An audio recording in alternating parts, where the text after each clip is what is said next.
Today, we're diving into a really powerful idea from Brianna Wiest's book, The Mountain Is You. Seriously, this is a guide for anyone who's ever felt stuck, and it all kicks off with this one huge realization about where our struggles really come from. You know exactly what I'm talking about, right? You set a goal, you're all fired up, you're making good progress, and then boom, somehow you trip yourself up.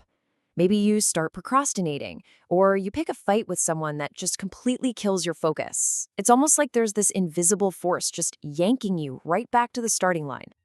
And this quote, this is the heart of the whole book.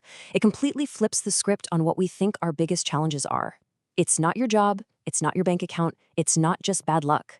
The real mountain, the one you're actually trying to conquer, is you. So in this explainer, that's what we're going to do. We're going to map out that inner mountain. We'll look at why it's even there, how it keeps showing up in our lives, and this is the most important part, we're going to uncover those first few crucial steps you can take to start climbing towards, self-mastery. Okay, so first things first, we have to really get this core metaphor. What does it actually mean when we say the mountain is you? Think of the mountain as that stubborn gap between the life you have right now and the one you just know you could be living. It's a mountain built out of our fears, our old emotional baggage, and all those habits that just defeat us over and over. Basically, it's all the internal stuff that's holding you back. Ugh, this slide breaks it down perfectly. See, a circumstantial problem is like getting a flat tire. It sucks, it's a one-off thing, and you just deal with it. But a chronic problem, that's a pattern. It's always ending up in the same kind of dead-end job or dating the same type of person who's no good for you. That pattern, that's the mountain. It's not about what's happening to you. It's about the internal script you keep playing on a loop. So if the mountain is inside of us, what in the world is it made of? Well, this next idea, this is the big aha moment of the whole book. It completely reframes self-sabotage. And trust me, it is not what you think. Just read that one more time. This is a total game changer. What if all those things you beat yourself up for, the procrastination, the overthinking, the avoidance, what if it isn't you trying to fail? What if it's actually your subconscious mind desperately trying to keep you safe from something it thinks is a threat? And here's how that kind of twisted logic works.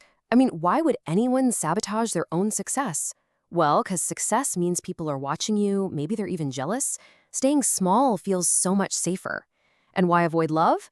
Because being vulnerable is absolutely terrifying. Staying alone feels like a shield. You see, these problems aren't the real issue. They're just symptoms of a much deeper need to feel safe. So, here's the bottom line. These behaviors, they aren't just random acts of self-destruction. They're actually really intelligent, though super outdated, coping mechanisms. It's your mind's best shot at giving you what you need, whether that's comfort or safety or control, but it's just going about it in a way that keeps you from the life you actually want. Okay, so we get the problem, right? The mountain is us. Our self-sabotage is just a misguided survival strategy. So how do we start to climb? How do we find a better way? Well, the book lays out a really clear path forward. So the journey starts with these three huge shifts. First, radical accountability. No more blaming, no more making excuses. You just have to state the problem for what it is. Second, you start to look at your triggers, the things that set off your self-sabotage, not as your enemies, but as little signposts pointing to what you really need. And third, and this one is massive, you learn to disconnect your actions from your feelings. You act based on your goals, not just on what feels comfortable in the moment. And this really gets to the core of that first step. See, real self-love isn't just about positive affirmations while you're miserable.